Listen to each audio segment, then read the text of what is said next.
আমার জামাই নাতি হেরা এক রুমের ভিতরে 5 জন ছিল। তার স্বাস্থ্য ভাই 2টা আর একজনের অন্য রাষ্ট্রে। তা ওরা রাত্রে খাবার খাইয়া শুইছে। যখন ওরা কি খাবারের সাথেই কোনো কিছু মিশছে না, ওরা রুমের ভিতরে কোনো গ্যাস জাতীয় কোনো হয়েছে, এটা আমরা জানি না। তো ওরা খাবার খাইয়া শুয়ে রয়েছে। এখন পরে সকালবেলা অন্য লোকে যায় হেরা দেখছে যে ওরা কেউ মারা গেছে, কেউ জীবিত আছে, ছটফট ছটফট করতেছে। তারপরে ওগো হাসপাতালে নিয়েছে। হাসপাতালে নেওয়ার পরেও আমার নাতিরা মারা গেছে, জামাইরা রুমের ভিতরে মারা গেছে, নাতিরা হাসপাতালে মারা গেছে। এই আপনাদের কাছে, সরকারের কাছে আমার আবেদন, যেন আমার যে মেয়ের জামাই আর আমার নাতি যিনি ওরা যিনি বাংলাদেশে ওকে যিনি পাঠিয়ে দেয়, আর আমার মেয়ে আমার নাতির ছেলেটা বউ কেমনে চলবো, এটা সরকারের কাছে আবেদন যে ওরা কেমনে চলবো, কেমনে ওরা বাইসে থাকবো। এটাই আমার তারেক রহমানের কাছে আবেদন যে যাতে ওরা চলতে পারে, ওরা চইলা খাইতে পারে, এটা যিনি তারেক রহমান যিনি এটার ব্যবস্থা করে দেয়। আর আমার লাশ 2টা আনার বাংলাদেশ আনার জন্য ব্যবস্থা করে দেয়।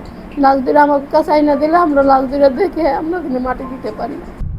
ওনারা তুর্কিতে থাকতো, প্রবাসী তুর্কিতে। ওনারা রাত্রে খাবার দাবার রাত 11টার দিকে খাবার দাবার করছে। করার পরে ওনারা বিছনায় শুয়ে পড়ছে। ওখানে শুয়ে পড়ার পরে ওনারা 5 জন ছিল। রাত্রে ঘুমানোর অবস্থায় ওখানে গ্যাস ফর্ম হয়েছে না খাবারে ইনফেকশন, আমরা শুনছি যে খাবার ইনফেকশনে মানে ওনারা মারা গেছে। ওনাদের ওখানে কারেন্ট মানে মাটির নিচে থাকতো, কারেন্ট 2-1 মিনিট পর পর 5 মিনিট পর পর আসতো। মানে এর কারণে মারা গেছে কিনা তাও আমরা সঠিকটা জানতে পারি নাই। মানে আমাদের যেটা বলছে যে খাবারের কারণে আর কি মারা গেছে, ফুড পয়জনিংয়ের কারণে। আর ওনারা 5 জন ছিল। আর আমার বোনের তো কেউ নাই।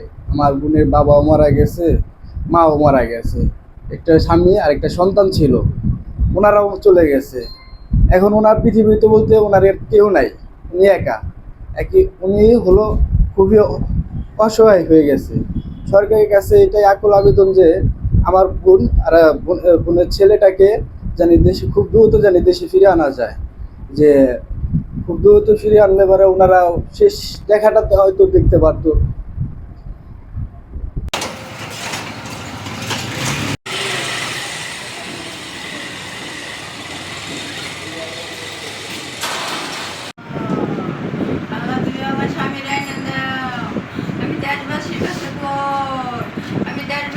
আবেদন করলাম। আমার ছেলের 3 মাস সংসার করছে স্বামীর সাথে, শেষ করে আমি দেখতে চাই আমার ছেলে সন্তানকে।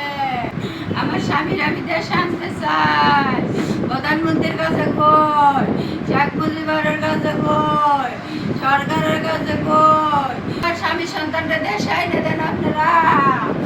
আমার স্বামী সন্তান আইনে দেন, আমার স্বামী সন্তান আইনে দেন।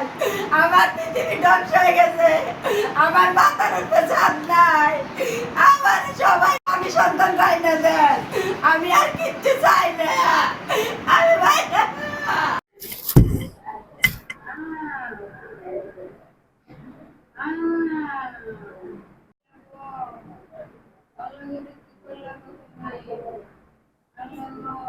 স্বামী আইনে দেন, তারেক রহমান আইনে দেন। আমার স্বামী তারেক রহমান, আমার কেউই নাই, আমি ববের এতিম। আমার একটা নেতিন 1 বছর বয়সে তার বাবারে দেয় নাই। আমার ছেলের 3 মাস সংসার করছে স্বামীর সাথে, আমি আমার স্বামীরে দেই নাই। আমার স্বামীর আমার দেওয়ার মতো সুযোগ করে দেন। আমার স্বামীর প্রথম স্ত্রী মারা গেছে, দ্বিতীয় স্ত্রী আমি স্বামীরে দেই নাই, আমি দেই নাই আমার স্বামীরে। আমার স্বামীরে তোমরা দেওয়ার মতো তৌফিক করে দাও। আমি নিঃস্ব হয়ে গেছি, আমার আর কেউ নাই, আমার ভাই নাই, আমার মা নাই, আমি দুনিয়ার এতিম। আমার ছেলের বড় কেউই নাই।